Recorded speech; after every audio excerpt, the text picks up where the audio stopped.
ayuda a todas las personas en general, y también estamos tratando de que esto de cannabis medicinal o marihuana, bueno, es todo lo mismo, ¿sí? Para empezar a no hacer esa diferenciación. El cannabis es terapéutico en todos sus usos, y no solamente en las personas con discapacidad, pero puntualmente en mi experiencia, y bueno, antes de empezar a hablar, lo que quiero decir es que hoy vengo con muchísimo respeto a hablar en nombre de las personas con discapacidad, porque soy madre e hija de personas con discapacidad, soy mamá de un joven de 15 años e hija de una mujer de 69 años que adquirió discapacidad de grande. Uh-huh. No soy la voz de todas las personas con discapacidad, claro. pero mi experiencia hace que... Mi experiencia por estar en contacto con ellos y mi experiencia delante de un micrófono hace que me convoquen, pero no soy la voz de las personas con discapacidad. Pero bueno, volviendo al tema de discapacidad y cannabis, una vez más, nuestra experiencia es que ayuda un montón. Mi hijo tiene retraso madurativo, uh-huh. tiene una lesión neurológica y estuvimos casi 12 años probando con la medicina convencional, con lo que los neurólogos, pediatras, psiquiatras infantiles nos sugerían, pero no nos terminaba de conformar lo que la medicación alopática hacía en él. Y un día decidimos intentarlo, sin dejar la medicina convencional, sino un aporte como si fuera una medicina un tratamiento complementario. Como incorporarla.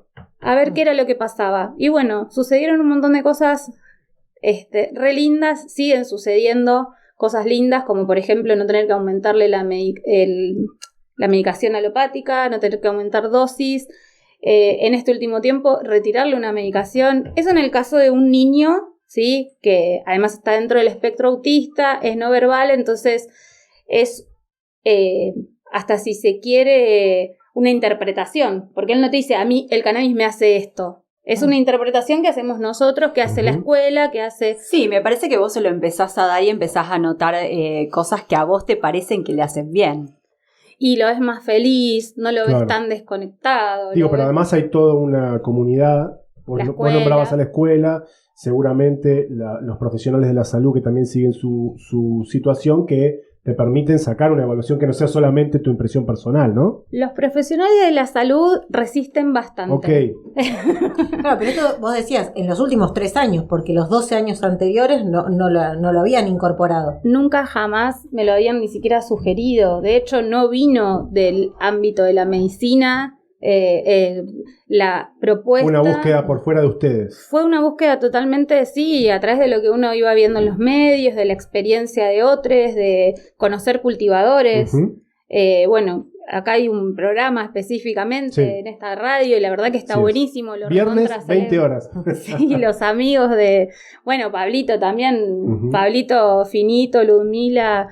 Yo, digamos, fuimos los que empezamos lo que hoy es Raíces de Fuego, que somos una banda hermosa, ¿me entendés? Y que se está asistiendo un montón de gente. Estuvo Estelita hace poco acá en la radio, en otro programa, digamos. También tiene eso, ¿no? Que uno va más allá de la terapia individual. La medicina alopática es eso lo que te ofrece. Claro, claro. No te dice, bueno, vamos a hacer un grupo de los que toman, no sé, Valium, no. Claro. Con el cannabis sí pasa, que la verdad es que después empezás a formar parte de una comunidad que es impresionante. Claro. Y yo creo que también eso sirve para alivianar al resto de la familia, alivianar todo lo que conlleva convivir con personas con discapacidad y convivir con un entorno tan poco amigable para las personas con discapacidad. Uh-huh. María José, ya entrando en términos más generales y con la salvedad que hiciste, que está bueno igual que lo hayas hecho, de que vos no representás, digamos, no podés dar, no es que la voz de Majo es la voz de todas las personas con discapacidad y de todas las familias, pero tenés una experiencia y una militancia, por supuesto. De hecho, la verdad que es re buena la producción del programa, no es por chuparle las medias, pero se estuvieron comunicando. Tenemos una productora muy copada. Sí, ¿no? Algo sabe. Ayer me llamaron a casa otras personas que con las que estuvieron intentando comunicarse para el programa, así que Ceci, Adriana, la gente del grupo de personas trasplantadas de la provincia, enfermedades poco frecuentes, digamos, somos un grupo por ahí más de referentes, porque hay muchas familias que todavía hoy les cuesta trabajar o asimilar el diagnóstico, ¿sí? de su familiar con discapacidad. Entonces es difícil a veces conseguir que quieran dar testimonio, se quiere, ¿no? O contar qué es lo que les pasa. Sí, lógico. O están muy, muy, muy ocupados en atender a su familiar con discapacidad, porque hay personas que son 100% dependientes, desde salir de la cama hasta la alimentación, pasando por la medicación, el baño, digamos. Eso es el día a día de vivir con una persona con discapacidad, dependiendo del grado de incapacidad que esa persona tenga.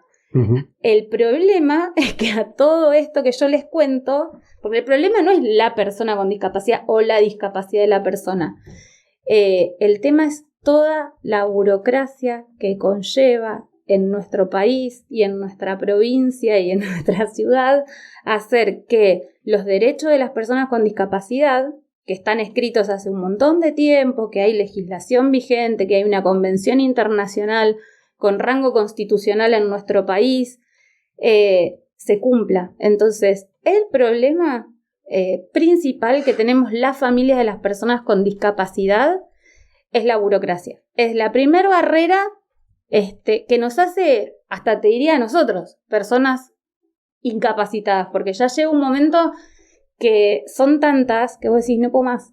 Y ahí cuando hablamos de burocracia, hablamos, me parece que por un lado tenemos las pensiones de discapacidad que las maneja el gobierno provincial, el Ministerio de Desarrollo Humano, sí. Y después también tenemos el tema de la obra social que está compleja.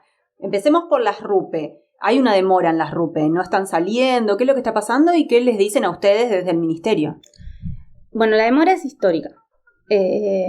Cuando nosotros tramitamos la pensión de nuestro hijo ya venían gestión tras gestión. En algunos momentos políticos los usan hasta como elemento de campaña, lo han usado los distintos gobiernos, ¿sí? Porque la 389 es una ley muy vieja, así que tenemos la ley 48, que es la primera ley en la provincia que rige las cuestiones de educación, de salud, pero después la 389, que es la ley de pensiones asistenciales, las pensiones RUPE.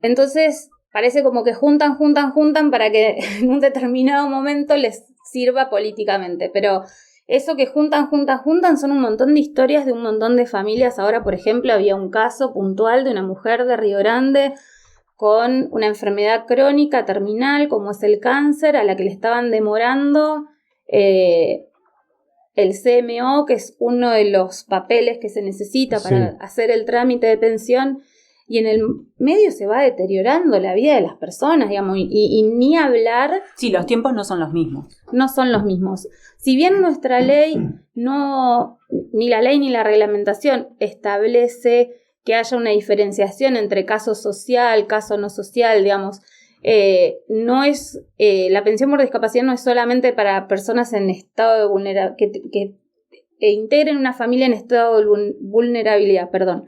Me compliqué yo sola. Se entendió, ¿no? Sí, se entendió. Sino que la persona con discapacidad tiene en nuestra provincia el derecho adquirido hasta tanto se cumpla con lo segundo que dice, una de las segundas cosas que dice la ley de discapacidad, que es que el Estado garantice la inclusión laboral de esa persona. Pero si estamos hablando de personas con enfermedades crónicas, con enfermedades que son evolutivas, que no van a mejorar en el tiempo. Claro. O sea, hay personas, a lo que vas es, hay personas que necesitan la pensión y que no van a poder ser incluidas laboralmente porque su situación no se los permite, y en algunos casos peor, su calidad de vida va a ir cada vez empeorando. Y después tenemos eso hacia arriba, ¿no? En edad, y hacia abajo tenemos una ley nacional que dice que los menores de 14 años en nuestro país no pueden trabajar. no deben trabajar. Claro. Está prohibido el trabajo Claro. en los menores de edad. Entonces, ¿qué hace el Estado? Exige que hagas un certificado médico oficial donde una junta médica diga si esa persona está o no en capacidad de trabajar. Y vos decís, no, tiene 12 años, está. tiene Claro, 8, sí. tiene 7, la ley ya dice que no está en capacidad laboral. Bueno, entonces, eso es todo eso, esa cadena de esa bicicleta burocrática, ¿me entendés? Que vos tenés que estar haciendo un papelito acá, un papelito allá. Otro. Majo, ¿cuántas pensiones RUPE están demoradas hoy por hoy? El último número que nos informaron era 196. Yo estuve revisando el boletín oficial ayer antes de venir, re entretenida mi vida, leer el Para boletín actualizar, oficial. ¿no? Una diversión, sí, Yo sí. se los recomiendo, chicos. O sea, si no tienen viernes 4 de la nada que hacer, lean tarde, el boletín oficial. Mirá que podés encontrar cosas interesantes igual. obvio. Sí, se puede. Pero es tedioso. Es re tedioso, sí. Y bueno, y justo en estas últimas semanas se estuvieron entregando pensiones por discapacidad. Es re loco lo que les estoy diciendo, Ok. pero y pueden corroborar. O sea que ese número de 196 tal vez bajó un poco. Puede haber bajado, sí, en Claro. 10 números. Claro. Pero bueno. Andamos más o menos en las 200. Andamos Para alrededor de redondear. las 200 porque además viene sucediendo sobre todo desde el 2016. Cuando estuvo como jefe de gabinete el ministro Gorbach, tomó la cuestión de discapacidad, un ministerio que no era ni el de desarrollo humano ni el de salud. La verdad que fue muy restrictivo, ¿sí? Algunas resoluciones y algunas decisiones que se tomó en ese momento dejaron a mucha gente sin la pensión.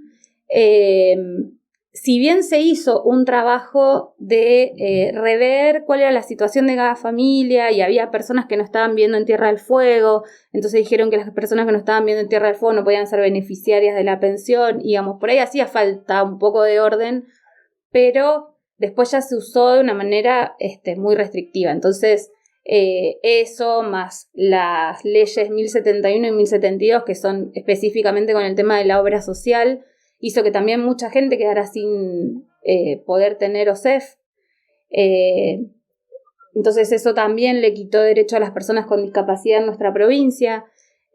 Sigue, porque digamos, no es que haya cambiado, ya llevamos 2 años de otra Eso, gestión. ese esquema de funcionamiento con la nueva gestión de Melella Urquiza, digamos, sigue igual. Sigue igual. El esquema, digo, más allá de las cantidades de pensiones entregadas, digo, el esquema de funcionamiento cambió de Igual, ministerio. no. Igual cambió de ministerio, ¿no? Cambió Está de en desarrollo humano ministerio, ahora. está en desarrollo humano, pero también hay una parte de salud que está ahí involucrada. Crearon una dirección de discapacidad donde está Omar de Luca. Supuestamente eso iba a funcionar mejor. Bueno, Omar de Luca, el ex IPB, el que fue... me mataste. Pero creo que Hay sí. un Omar de Luca que fue ministro de Obras Públicas, creo que fue presidente del IPB también. Creo que sí. Ok. Sí, creo que sí. No sabía. Él está a cargo del área de discapacidad. La verdad es que en campaña y entre que ganaron las elecciones esta nueva gestión y prometieron un montón de cosas que iban a mejorar, como por ejemplo la derogación de la ley 1072, que es la ley que hizo que muchas personas pudieran dejar de acceder a tener OSEF, y todavía no lo cumplieron. No sé, me parece como que en nombre de la pandemia se extendió todo demasiado, esas decisiones que supuestamente, esas decisiones políticas que iban a implementar, y estamos Sirve para un igual o montón de cosas la peor. pandemia. Sí. Estamos igual o peor, y más cuando tuvimos que ir a la legislatura una vez más para el tratamiento de la modificación, del proyecto de modificación de la obra social en general, pero que afecta Claro, el que están seriamente resistiendo a Ahí, ahora. ahí con justo discapacidad. entramos Claro. por ahí al tema de la obra social. OSEF está teniendo muchos inconvenientes Sí, la obra sí, tal social cual. con las coberturas. ¿Cómo afecta concretamente en esto de las coberturas a la gente que tiene discapacidad? ¿Hay algún corte de servicio? ¿Hay alguna complicación que estén teniendo específicamente? El corte de servicio es el mismo que todos los beneficiarios todos los afiliados a la obra social. Corta la clínica y corta para todos. Claro, no hace distinción. No, en eso no, Sí, sí, sí. no hay un orden de prioridad de decir, bueno, no, así como el orden de prioridad en la caja del supermercado y eso, no. tampoco en los turnos. Y eso es algo que sí está escrito en la ley y acá no se respeta el tema de los turnos médicos para las personas. La prioridad en los turnos médicos para las personas con discapacidad se viene incumpliendo hace muchísimos años, tanto en el Estado como en el privado. Tanto en el hospital como en la clínica San Jorge. Uh-huh. Los únicos que están un poquito más preparados con ese tema son los periféricos, los CAPS. Uh-huh.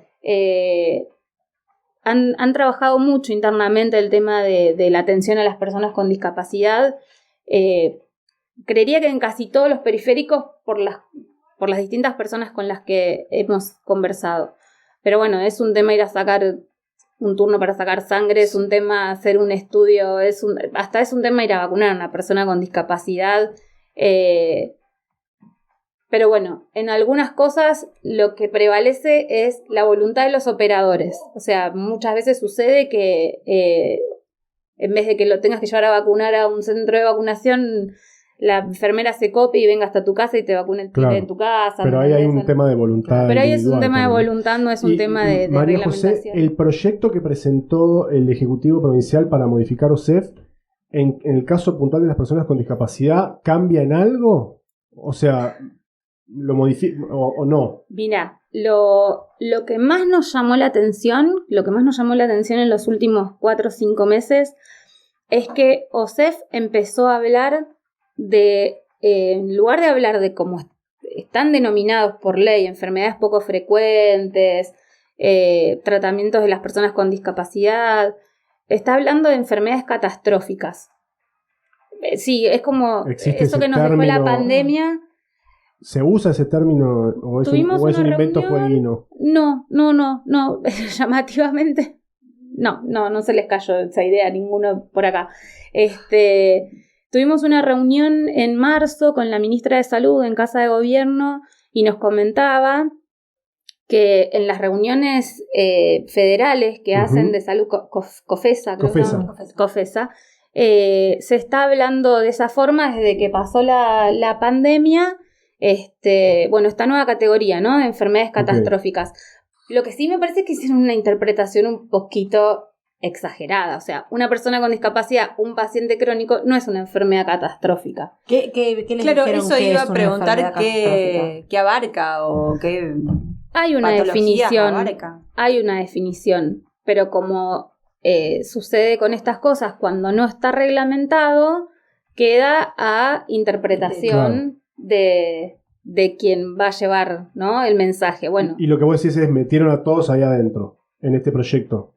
Pareciera que quieren llevar a las personas con discapacidad o a distintas enfermedades, sobre todo lo que es alto costo, a la categoría de enfermedad catastrófica. Y eso sí sería catastrófico. O sea, estamos hablando de personas que necesitan una medicación, por ejemplo, los inmunodeprimidos por el tema de trasplantes o estas enfermedades poco frecuentes que llevan tratamientos con medicaciones inclusive importadas, que es todo un tema en este momento, la importación, bueno, ustedes estaban hablando anteriormente del tema de la inflación, del tema del dólar, del tema... Claro. Bueno, quieren llevar las enfermedades de alto costo a la categoría de enfermedades catastróficas.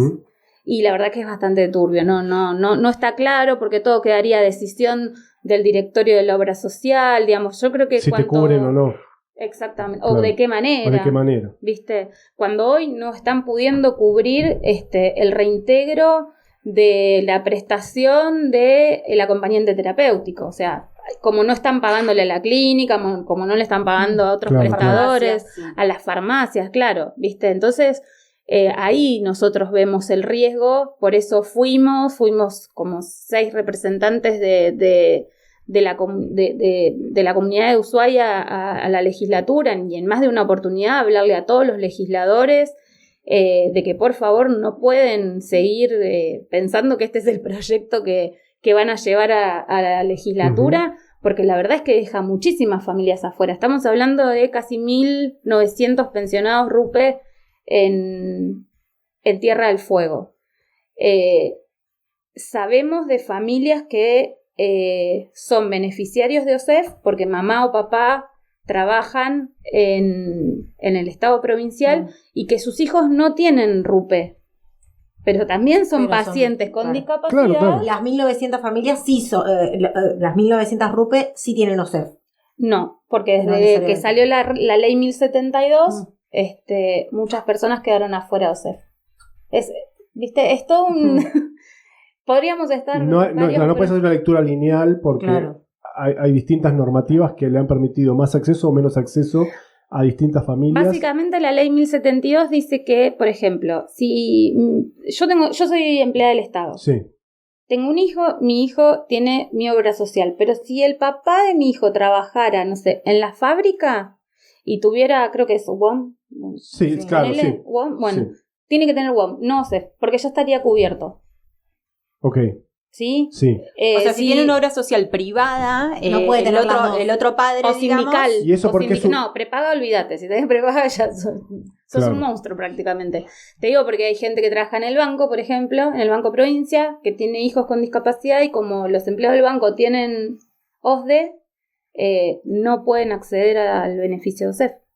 O sea, no pueden tener las dos obras sociales. No pueden tener las dos obras sociales. Eso es lo que dijo la provincia en la ley 1072 en el año 2016, un proyecto de la ex gobernadora Bertone que votaron casi la mayoría de los legisladores que estaban en ese momento en la legislatura, Y hoy sigue de los igual. cuales muchos siguen estando en la legislatura, digamos, la gente como que en el medio va perdiendo la memoria o piensa que nunca le va a pasar. Nosotros nos pasó en el 2016 de estar en las calles reclamando por toda esta situación y eran muy pocos los que se acercaban a tratar de entender qué era lo que había sucedido. Sabían que estábamos reclamando, pero no sabían muy bien qué era. Bueno, esto estábamos reclamando, que hay un montón de gente que se queda fuera del sistema. Y hoy sigue igual eso. Hoy sí, igual la ley sigue vigente, esta gestión prometió derogar esa ley, pero bueno, pandemia. María José, porque nos estamos quedando sin tiempo y me gustaría, más allá de que no es tu caso personal puntual, ¿qué diagnóstico tenés vos de aquellas personas que son electrodependientes aquí en Tierra del Fuego? ¿Hay dentro del colectivo de familias que tienen integrantes con personas con discapacidad? Esa es una particularidad, aquellos que son electrodependientes. Sí, y ellos están organizados, ellos trabajaron muchísimo, obviamente el resto de las organizaciones apoyamos para que salga la ley, que si no me equivoco salió en el 2018, fines de 2018, con el tema de los electrodependientes. Sí. La verdad es que no sé cómo la están pasando en este momento con los cortes estos que hay en Ushuaia. Sí. No, pero creo que no, porque creo que No lo eran hubiésemos escuchado. domiciliarios, pero- Era la vía pública, el alumbrado. Pero está anunciado que podría darse Claro, ahí, cortes rotativos en claro, invierno. hay me imagino un temor muy latente que deben tener estas familias, que es los cortes que están anunciados, ¿no? Pero bueno, sí hemos participado de discusiones con respecto a cómo iba a ser reglamentada la ley. Todavía no se logró la reglamentación completa de la ley.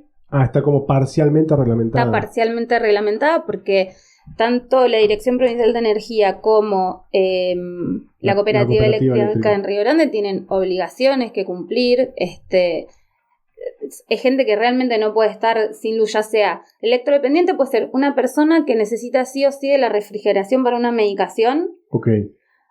hasta una persona que tiene una internación domiciliaria y necesita tener el respirador enchufado a las 24 Está horas. bien. Eso, o sea, electrodependiente es un término amplio. O sea, es amplio, porque hay una gente que necesita complejidad. la electricidad para alimentarse Ujú. y hay gente que necesita la electricidad para respirar. ¿Sí? Bueno, eso es una cosa que la discapacidad recién ahora se está empezando a interpretar la diversidad en la discapacidad. Ujú. Hablamos mucho de la diversidad sexual y está buenísimo, pero también la discapacidad nos invita a hablar de diversidad. Claro. Vos ves 10 personas en silla de ruedas y son 10 situaciones distintas. No Claro. es la misma patología, no es el mismo diagnóstico, no es el mismo origen de la discapacidad, entonces, electrodependientes. Vos decís, bueno, capaz que son 100, ¿qué tendrán de diferente? Es un universo aparte, Ujú. ¿entendés? Por esto que te digo. Porque la electricidad la pueden necesitar para distintas cosas. Ahora que la necesitan todo el tiempo, la necesitan Ujú. todo el tiempo. Perdón, la ley establece, no sé, por ejemplo, que pagan menos la tarifa porque me imagino que una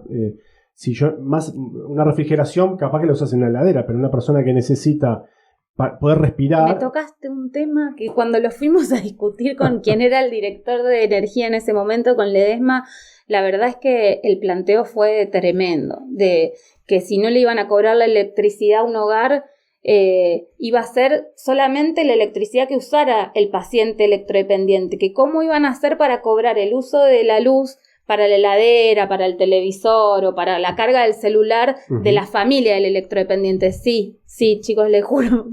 Una locura. Ese tipo de planteos los hemos escuchado. Si los escuchamos acá, yo no me quiero imaginar lo que va a haber sido el debate, porque esto es una ley nacional. No me quiero imaginar lo que va a haber sido el debate, después de haber escuchado varios debates, por ejemplo, el de la ley de cannabis que salió hace poco.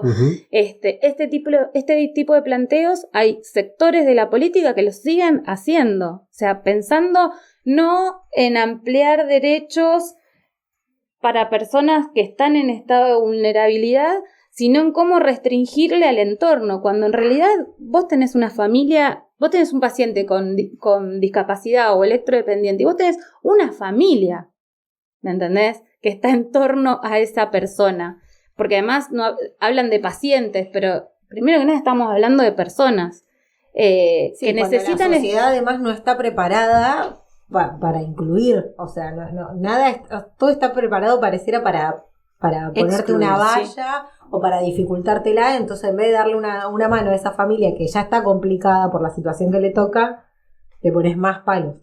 Y es que ese es el principio que la Organización Nacional de la Salud y la ONU, ¿sí?, es el principio que utilizaron para que la Convención Internacional por los Derechos de las Personas con Discapacidad llegara a la mayor cantidad de países que adhirieran, como adhirió nuestro país, ¿no?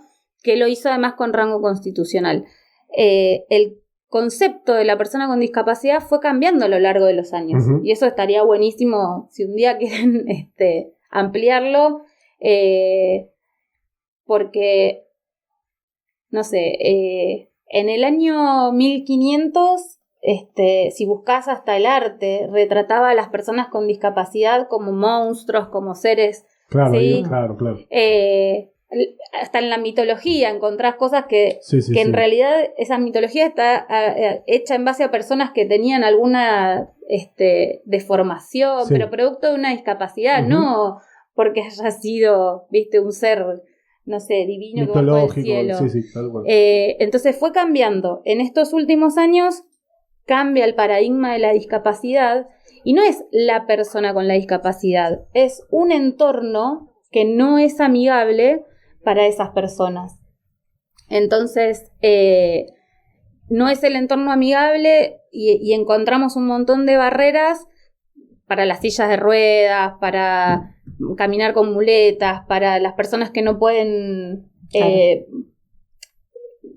¿cómo se llama? Las personas que no pueden comunicarse como estamos acostumbrados a hacerlo nosotros, los no verbales, ¿sí? Cuando vemos una persona que habla con lengua de señas, bueno, esas barreras no son de la persona con discapacidad, es lo que el entorno no le está ofreciendo, claro. ¿Sí? Entonces, ese cambio de paradigma que se viene dando en los últimos 30 años, es lo que hizo que habláramos de esto que vos decís, ¿no? De la inclusión, porque antes se hablaba de integración, entonces era la integración, ¿no? Para tratar de definirla lo más fácil posible, era un aula con 25 pibes y un pibe en un rincón con una maestra. Eso, digamos, ¿qué sentido tenía? No, hoy estamos hablando de la integración real de la persona y para eso hay que ir quitando barreras, claro. ¿Sí? Las barreras no son solamente una rampa o un ascensor. Las barreras también son cómo nos relacionamos con esas personas con discapacidad. Hay gente que todavía ve a un ciego en una esquina y le caza el brazo sin decirle nada y lo quiere cruzar atropelladamente. Claro. Es una persona, ¿me entendés? Che, hola, no me puedes ver, pero estoy acá. ¿Querés que te ayude? No, gracias. Listo, ya está. Banquémonosla. O sea, yo no me animaría a agarrarte un brazo a vos y querer cruzarte en una esquina. Bueno, me parece que un poco eso y tengo o gente conocida. Sí. Absolutamente. Yo tengo un montón de preguntas más, pero te voy a hacer una última porque Perdón. sé que nos estamos Sí, yendo. y la última, no tengo que ir. No, por eso, sé que nos estamos yendo. Quería escuchar tu opinión sobre la cantidad y calidad de profesionales por ahí específicos que se necesitan para atender a las personas con discapacidad. Creo que por ahí Río Grande está un poquito mejor que nosotros, pero quería escuchar tu opinión sobre eso. Mira, cantidad, los que saben de estadísticas y números y todo esto, dicen que no hace falta tener médicos permanentemente en Ushuaia, que con los médicos que viajan, itinerantes, que podrían cubrirlo.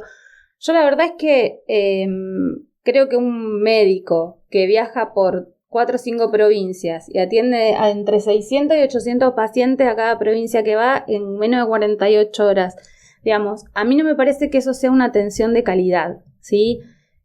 Porque llegás y el médico ni se acuerda quién es el paciente, porque además muchas veces, sobre todo cuando hablamos de niños y niñas o adolescentes, a la consulta vamos los papás, va un adulto responsable, muchas veces no vas con el pibe a la consulta, ¿viste? Eso para los menores, digamos, ¿no? Para los niños, niñas, adolescentes. Y el adulto necesita tiempo en el consultorio, necesita generar un vínculo con el profesional. No te digo que lo uses de psicólogo al, no sé, traumatólogo, pero vos necesitas un tiempo para relacionarte con el paciente. Entonces, calidad y cantidad me parece que es en función de qué es lo que necesitan todos los pacientes, ¿eh? O sea, no es solamente las personas con discapacidad. Todos cuando vamos al médico queremos que mínimamente... Sí, claro. Todos generamos un... O sea, yo tengo una médica de cabecera. Es decir, cada vez que tengo que hacer un estudio clínico, saco turno siempre con la misma, porque tengo un vínculo de confianza que no es que le hablo de mis problemas personales. Sí, y vos más o menos le das unos tips, pero me gusta después, cómo me trata, qué sé yo, no sé. Sí, claro que se generan esas cosas. Claro, pero cuando tenés una patología crónica, severa... Sí, que vas más habitualmente. Vas más habitualmente y necesitas que el médico con el que estás interactuando conozca. Sí, por eso, si es itinerante es como que todo eso da la sensación que se pierde mucho, ¿no? Así que vos me pediste mi opinión, digamos, viste que es muy personal y yo no soy médica, pero como mamá, como hija, como paciente, yo digo, ¿cuánto puede relacionarse el profesional con el paciente en esos tiempos tan acotados que tienen las consultas? De hecho, viste que ahora telemedicina, 3 minutos de llamada de la clínica y te lo cuentan como una atención de guardia, digamos. No está bueno que ninguna de estas cosas se despersonalice tanto. Están buenísimas las nuevas tecnologías, poder ver la radio, que antes no la veíamos, o poder desde cualquier aplicación del celular estar informados. Pero acá estamos hablando de seres humanos todavía. Claro. Majo, gracias por venir.